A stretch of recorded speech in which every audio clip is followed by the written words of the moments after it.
in Washington. His topic was National Organization for War, a topic that clearly preoccupied the newly minted Army Chief of Staff. Nazi Germany had swept into Poland that fall, war was raging in China, and Marshall was convinced that the United States would be drawn into a conflict the scope of which would eclipse any in human history. George Marshall was worried. He had cut his teeth as an Army officer in the First World War, and its lessons hung heavily on his mind as the world spiraled toward catastrophe. He reminded his audience on that December day that, quote, veterans of the World War often seem to overlook the fact that almost a year and a half elapsed after the declaration of war before we could bring the field army into being. And many of them seem unaware of the fact that the partially trained state of our troops proved a costly and tragic business, despite the eventual success. So why would General Marshall, with the weightiest of issues on his plate, come address an audience of historians at the very end of 1939? This quotation I just read hints at the answer, but elsewhere in his address, he makes the point more explicitly. Quote, it is to the historian, to you gentlemen, and I'm sorry to the women in the audience, but it was gentlemen only at that point, that we turn for the most essential service in determining the public policy relating to national defense. He saw the enterprise of the historian, especially the military historian, as essential to a well-informed citizenry that rejected what he called, quote, this comfortable belief in our invincibility. Marshall's hope was one that I think all of us as historians understand and try to achieve, demonstrating that an understanding of the past is not a luxury, but a component of a functioning democracy. This year marks the 20th George C. Marshall Lecture in Military History. It is a 2-decade partnership between the Society for Military History and the George C. Marshall Foundation, of which I am president. I would like to thank our SMH friends and colleagues, including C.C. Felker and John Hall, for their commitment to demonstrating the relevance of military history broadly and of George C. Marshall in particular, architect as he was of both victory in World War II and of the Marshall Plan that helped ensure long-lasting peace in Europe, for which he received the Nobel Peace Prize. So I would ask you to take a moment as we begin what will be a heated year in American public life to consider Marshall's words about the value of history in our society and to consider his example of selfless service. He was a man who shaped his times, but he is very much a man, I believe, needed in ours. Now, it's my pleasure to invite John Hall to the podium to introduce our speaker for the evening.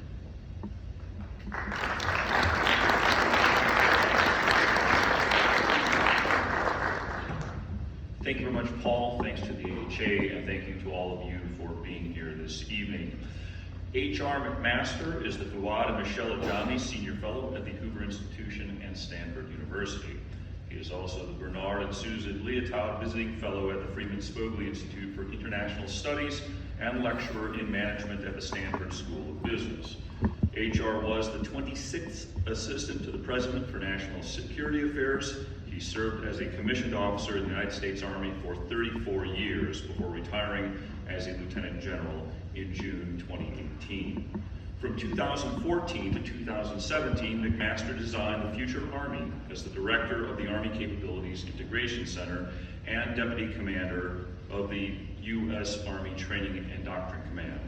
As Commanding General of the Maneuver Center of Excellence at Fort Benning, he oversaw training and education for the Army's infantry, armor, and cavalry forces. McMaster led soldiers and organizations in wartime, including command of a multinational task force in Kabul, Afghanistan, the 3rd Armored Cavalry Regiment in Iraq, and Eagle Troop 2nd Armored Cavalry Regiment in Operation Desert Storm. He also served overseas as the advisor to the senior-most commanders in the Middle East, Iraq, and Afghanistan. McMaster taught history at the United States Military Academy at West Point. He holds a PhD in military history from the University of North Carolina in Chapel Hill. He is the author of the award-winning book, Dereliction of Duty, Lyndon Johnson, Robert McNamara, the Joint Chiefs of Staff and the Lies That Led to Vietnam, as well as the forthcoming book, Battleground. The former is essential reading, and it has been now for nearly 20 years or more, and I'm sure that the new book is soon to be on that list of essential reading as well. From 2010 to 2017, he was a contributing editor for Survival, Global Politics and Strategy. He has published scores of essays, articles, and book reviews on leadership, history, and the future of warfare in many publications, including Foreign Affairs, The Wall Street Journal, and The New York Times.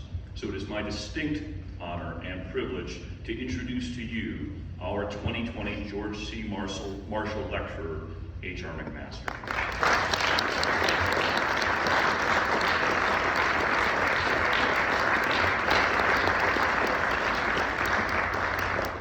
Hey, well, good evening, everyone. Paul, thanks for those great words about General Marshall and everything the Marshall Foundation does to preserve his legacy. And John, thank you for the kind introduction. Thank you as well for your service, your distinguished service as a historian and as an officer. You personify the importance of connecting our servicemen and women to those in whose name we fight and serve. And my thanks to you and the Society for Military History and the American Historical Association for the privilege of being among so many historians whom I admire and from whom I have learned so much over the years. It is an honor to give a lecture named for one of our nation's greatest soldiers and statesmen, and a lecture given by so many distinguished historians since the 1990s. When considering what topic might be worthy of this scholarly body, I first thought that I might offer a perspective on the broad historiographical trends in the disciplines of military and diplomatic history.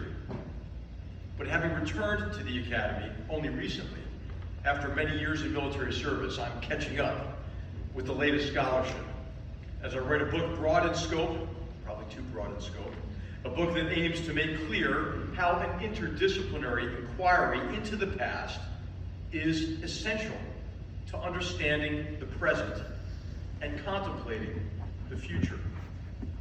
As I began that project, now at a more advanced age, I found that the late Don Higginbotham's words, after I completed written exams at the University of North Carolina in 1994, are depressingly accurate.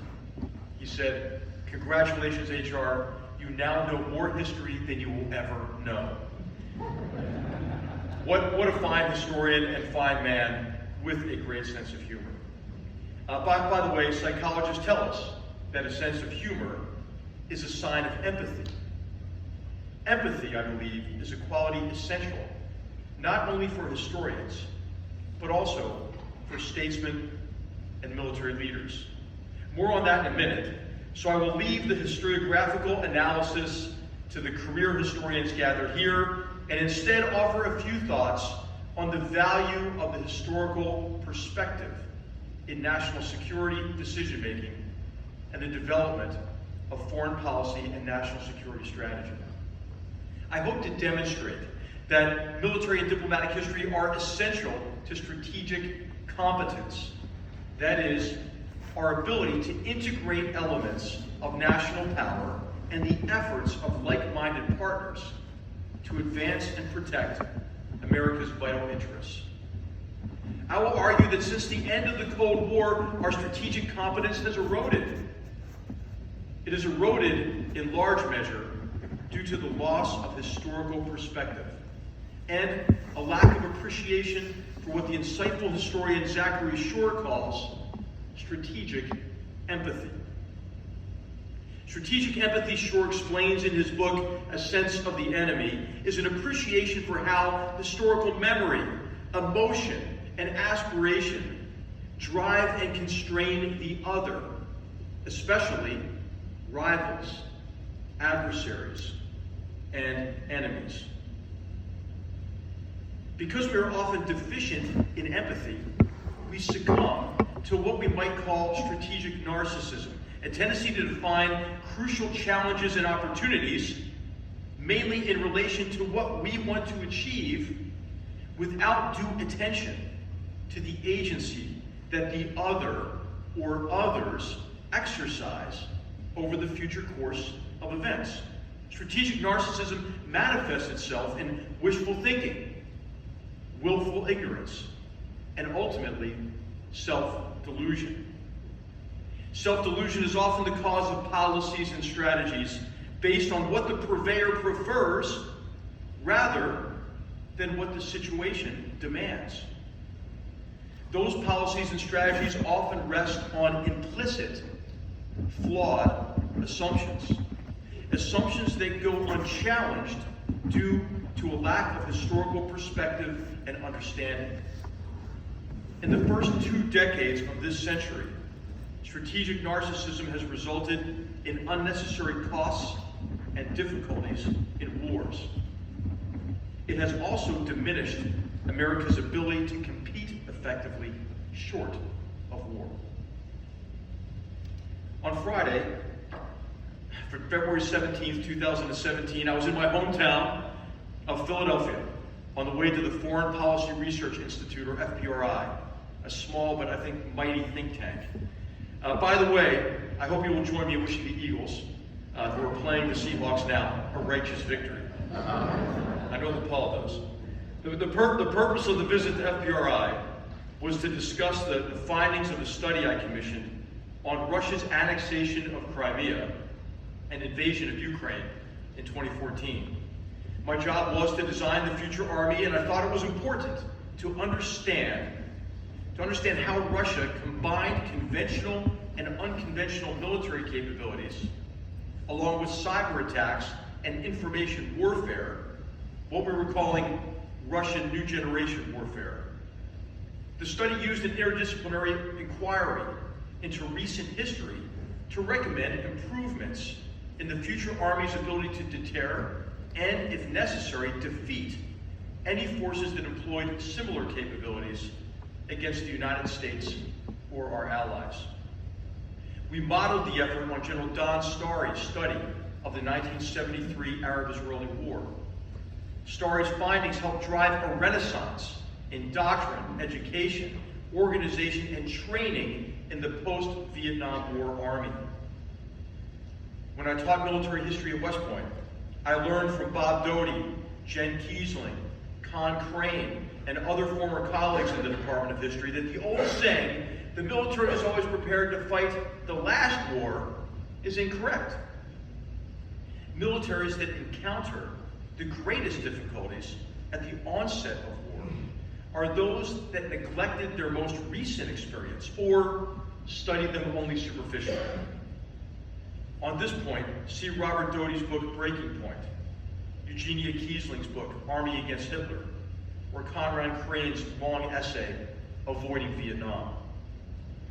As I walked down Walnut Street, my phone rang, displaying a partially blocked Washington, D.C. number. It was the White House Deputy Chief of Staff. She asked if I could travel to Florida the next day to interview with President Donald Trump for the position of Assistant to the President for National Security Affairs. I said yes, and called my wife, Katie, as I walked the last block. After 33 years of service in our Army, Katie was used to phone calls that suddenly changed our lives. That was one of those calls.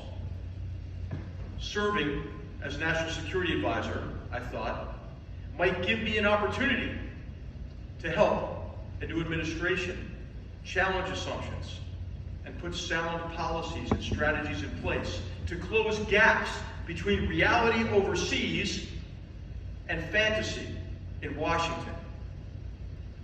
As an Army officer, I had served in the nonpartisan tradition of General Marshall, never voting. As a historian and as an officer, I agreed with my wise advisor, Dick Cohn, that in our democracy, our military must jealously guard its professional ethic and remain apolitical. If President Trump selected me, I decided that I would serve in the White House as my last assignment. Service in our Army, especially after the September 11, 2001 mass murder attacks, obviously just 4 miles from here and at the Pentagon and over a field in Pennsylvania, gave me opportunities to work alongside dedicated and courageous men and women in our armed forces, intelligence agencies, and diplomatic corps to implement policies and strategies that came ultimately from Washington. It was often frustrating to observe the wide gap between the assumptions on which those policies and strategies were based and the reality of situations on the ground in places like Iraq and Afghanistan. My fellow alumnus of the Department of History at West Point and my frequent sidekick in Iraq and Afghanistan, Colonel Joel Rayburn, used to joke that we were serving in Iraq, but in Washington, government officials based policies on MIRAC, a country that was whatever those officials imagined it to be. As National Security Advisor, I would try to give the President options based on a better understanding of crucial foreign policy and national security challenges. I hoped that those options for new policies and strategies would, in the aggregate, vastly improve our strategic competence and help us regain the confidence necessary to implement a consistent, long-term foreign policy and national security strategy. I thought it essential to base those options on experience and knowledge of the past. I started work the day after I conducted the final interview with the President. We were, I believed, at the end of the beginning of a new era. At the end of the last era, the United States and other free and open societies had reason to be confident. The Cold War ended in victory over communist totalitarianism. The Soviet Union collapsed. Then, during the 1991 Gulf War, America put together a broad international coalition and demonstrated tremendous military prowess to defeat Saddam Hussein's army and free Kuwait. But across the 3 decades since the beginning of this new era, America and other free and open societies forgot that they had to compete to keep their freedom, security, and prosperity. We had been confident, overconfident, and overconfidence led to complacency. Overconfidence was based in part on a lack of historical perspective, and in particular, failures to understand the relationship between continuity and change.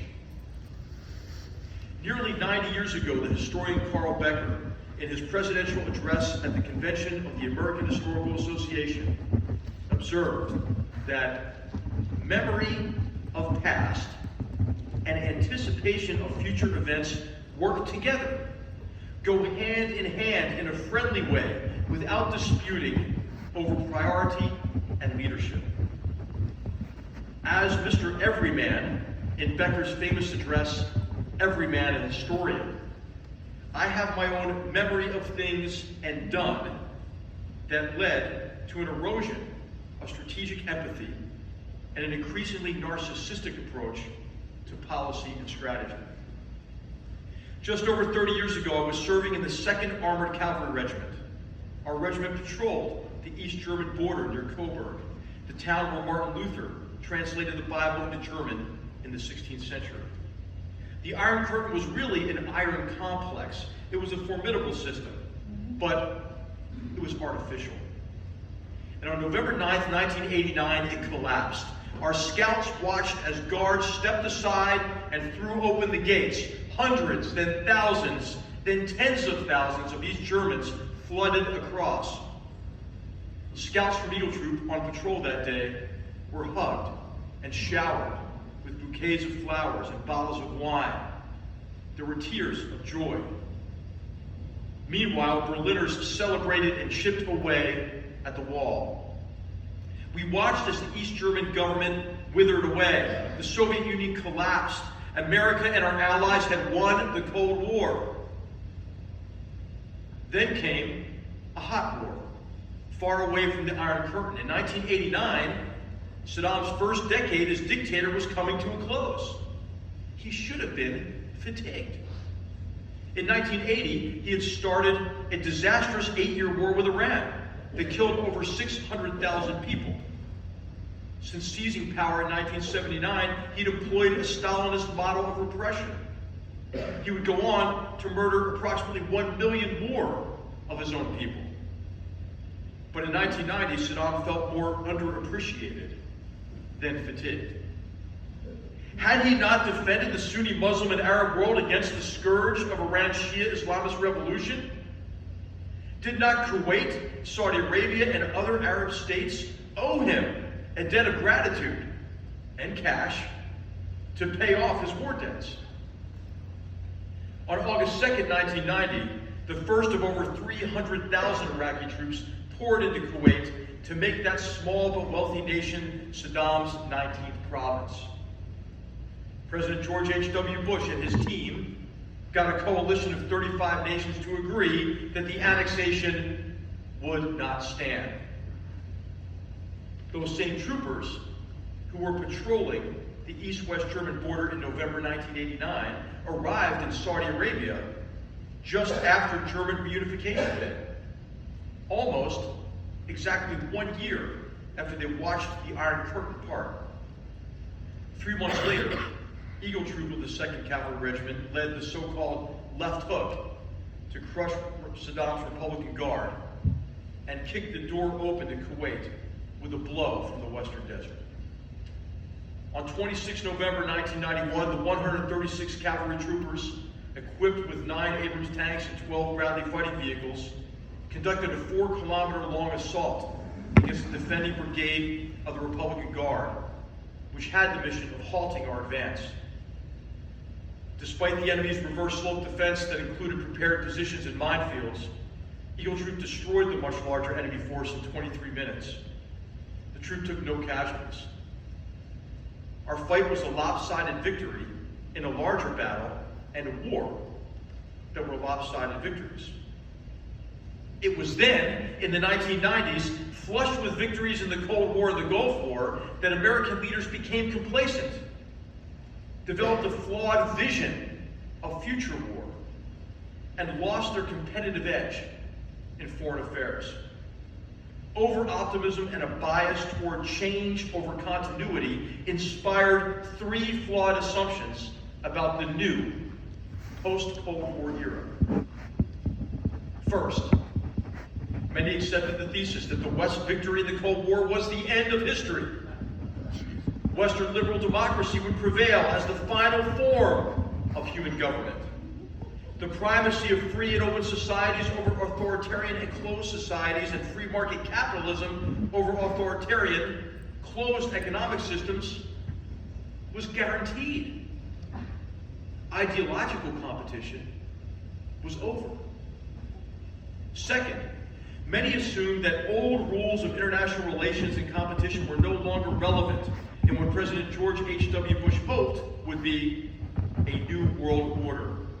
A world where the rule of law, not the rule of the jungle, governs the conduct of nations.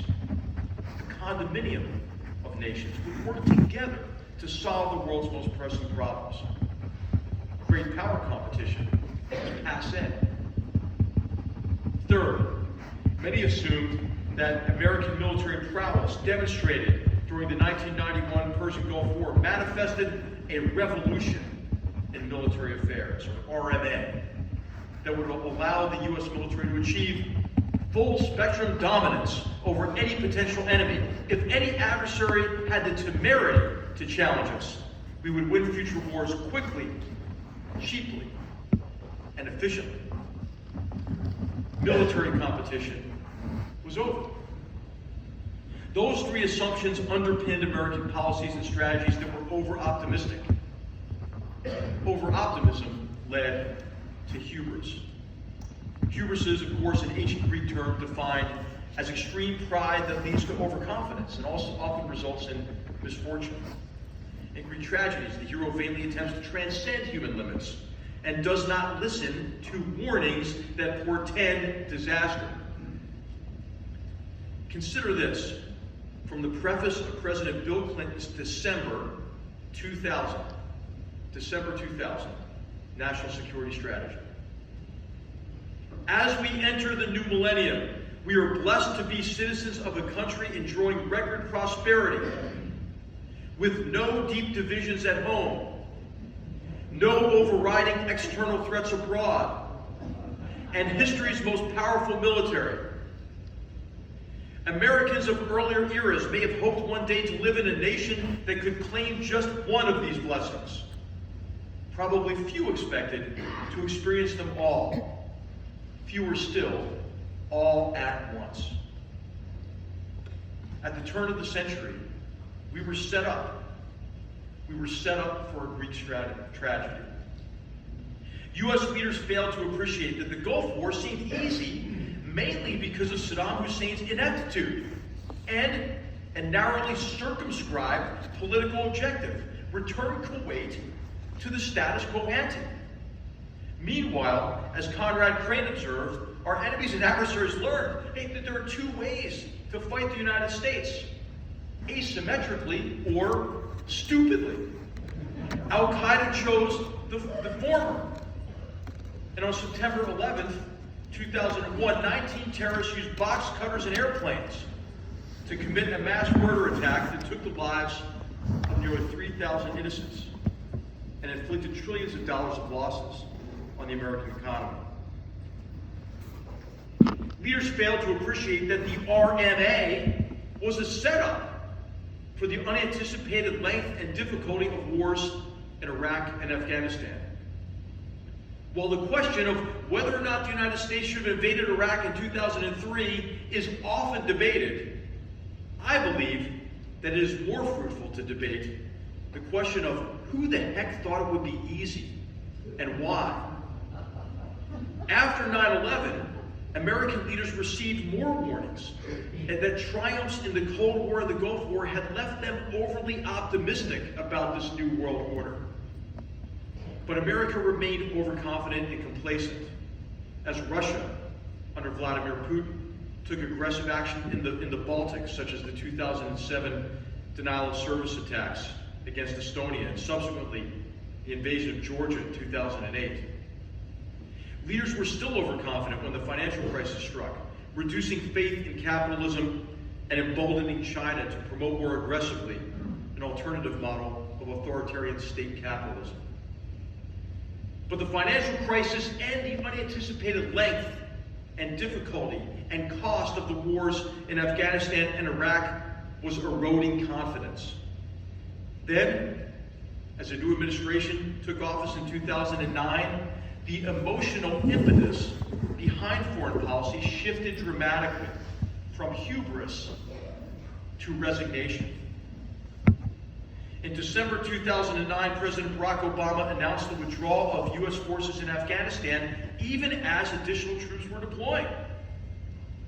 U.S. envoys actually tried to cut a deal with an ascendant Taliban as U.S. forces were leaving, a futile endeavor that has sadly been repeated in the past year. Then, in 2001, the Obama administration withdrew all U.S. forces from Iraq under the assumption that wars end when one side or one party decides they're over. That was the same year that the United States and NATO allies intervened in Libya from the sky, but made only anemic efforts to influence a post-Gaddafi order on the ground. In 2013, the United States did not enforce what President Obama had declared a red line in Syria after the Assad regime murdered over 1,400 innocents with illegal chemical weapons. And emboldened Russia annexed Crimea, invaded Ukraine, and intervened in the Syrian civil war.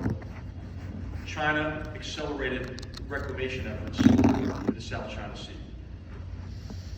As every man, I saw over-optimism and hubris in the first decade after the Cold War lead some to underappreciate the risk of action, such as George W. Bush administration's invasion of Iraq.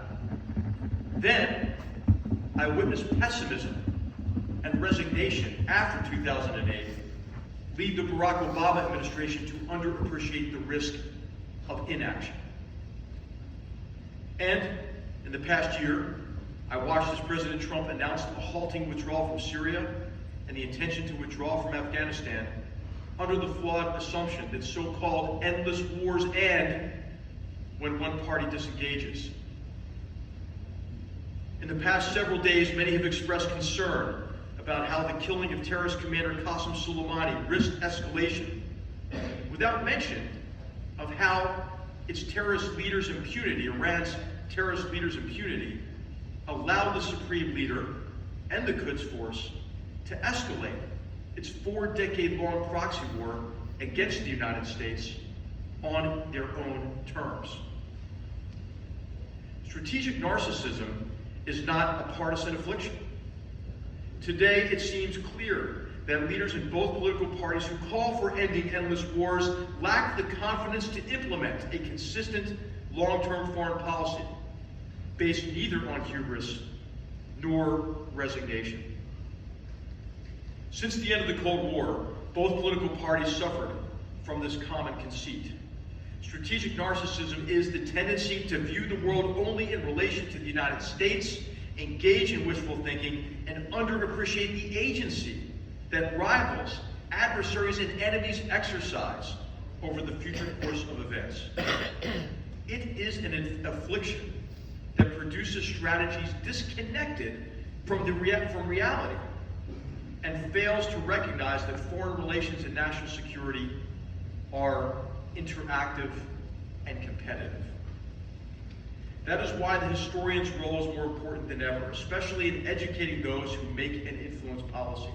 That education might emphasize the need to cultivate strategic empathy through an understanding of the interactive nature of foreign policy and military strategy, and how historical memory, emotions, aspirations, and ideology drive and constrain the actions of others. Historians are ideally suited to foster empathy as a corrective to strategic narcissism.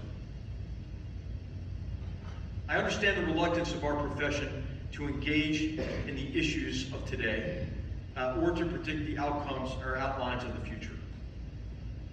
As Yuan Phuong Khang argued in the excellent book, Analogies of War, it was the misapplication of history that so muddled analysis and decision-making during the escalation of American involvement in Vietnam. Historians tend to draw only the narrowest of lessons. Thus, Earl Tilford argued that the only true lesson of Vietnam was that the United States was never again become involved in a civil war in support of a nationalist cause against communist insurgents supplied by allies with contiguous borders in a former French colony located in a tropical climate halfway around the world. Historians should not be so reluctant, however. Otherwise, contemporary issues of foreign policy and national security strategy will be left to the social sciences and their tendency to neglect the historical record, prioritize change over continuity, and reduce profoundly human and political problems to fit theoretical constructs. Historians can generally be counted on to qualify their insights and offer predictions humbly. As the historian Michael Howard, who we sadly lost late last year, observed, no matter how clearly one thinks, it is impossible to anticipate precisely the character of future conflict. The key is not to be so far off the mark that it becomes impossible to adjust once that character is revealed. And as Carl Becker reminded us, we have a responsibility to ensure that the wisdom we gain from our research does not lay inert in unread books. We need historians to learn from our most recent experiences and to ensure that continuity and change walk hand in hand in a happy way. We need historians to ask the right questions and to help us understand the complex causality of events. Our record of learning from the past is poor because we apply history simplistically or ignore it altogether. It is easy to ignore continuities and assume that, for example, future wars or future competitions short of war will be fundamentally different from those of the past. We need historians to foster skepticism concerning concepts that divorce war or competition short of war from their enduring political nature, particularly concepts that promise fast cheap victory through technology. The desire to avoid costly protracted wars, for example, has led to the return of what Nadia Shadlow calls in her book, War and the Art of Governance, American denial syndrome. That is, the tendency to deny that the consolidation of gains is an inherent part of war. Although combat operations unseated the Taliban and Saddam Hussein's regime, a poor understanding of the recent histories of the Afghan and Iraqi people undermined efforts to turn early battlefield gains into lasting security. More recent successful military operations, such as those against ISIS in Syria and Iraq, are not ends in and of themselves. They are the results of only one instrument of power that must be coordinated with others to achieve and sustain outcomes consistent with political goals. We need historians to remind us that war is human. Strategies that simply target enemy leaders or forces treat only symptoms because they neglect the human as well as the political drivers of violence. People fight today for the same fundamental reasons the Greek historian Thucydides identified nearly 2,500 years ago: fear, honor, and interest.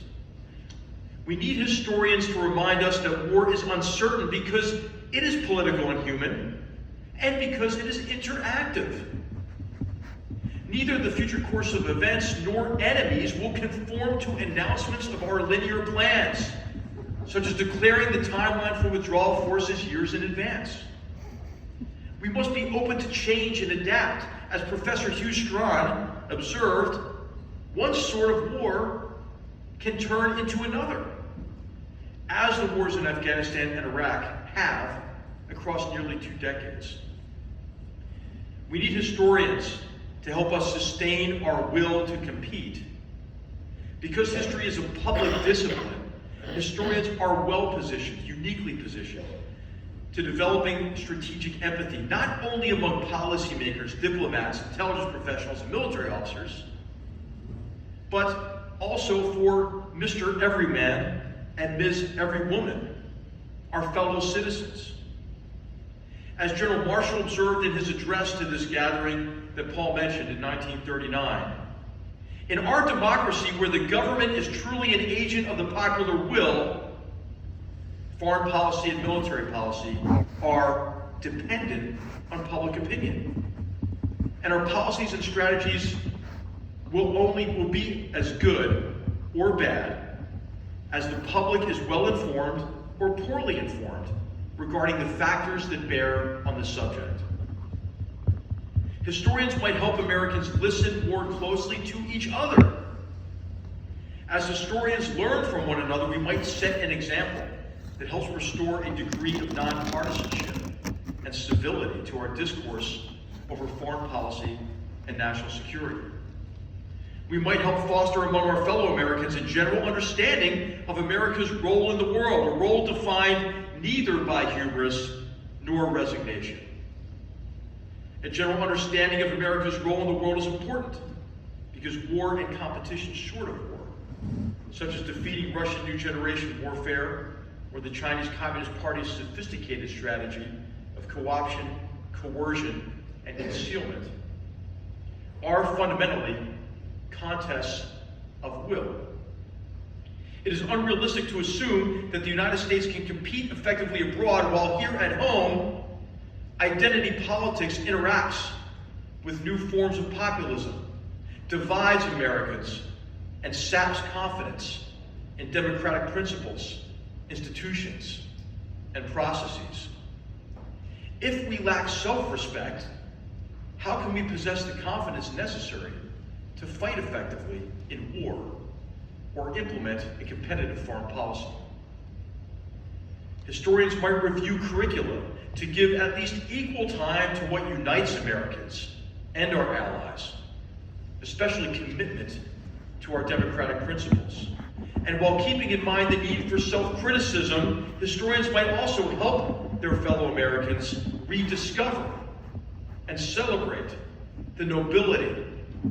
and accomplishments of our great, unfinished, imperfect experiment in democracy and liberty. Finally, there are still some in our universities who confuse the study of war and strategy with militarism. We might remind them that thinking clearly about the problem of war is both an unfortunate necessity and the best way to prevent it. As the English theologian, writer, and philosopher G.K. Chesterton observed, war is not the best way of settling differences, but it may be the only way of preventing them being settled for you. And we might borrow an analogy from Dennis Showalter, who made the point that no one would ever accuse an oncologist of being an advocate for the disease he or she studies. Dennis, a great historian with a tremendous sense of humor, as well as former president of SMH, passed away last week. I ask that we remember him, keep him and his family in our thoughts and prayers tonight, and we should smile as we think of some of those famous Showalter analogies. Maybe don't think of some of those you don't want to think about, but such as his description of Operation Barbarossa, the Nazi invasion of the Soviet Union, as David and Goliath, except David missed. Thank you for the tremendous privilege of being with you. I look forward to hearing what's on your mind. Thank you so much.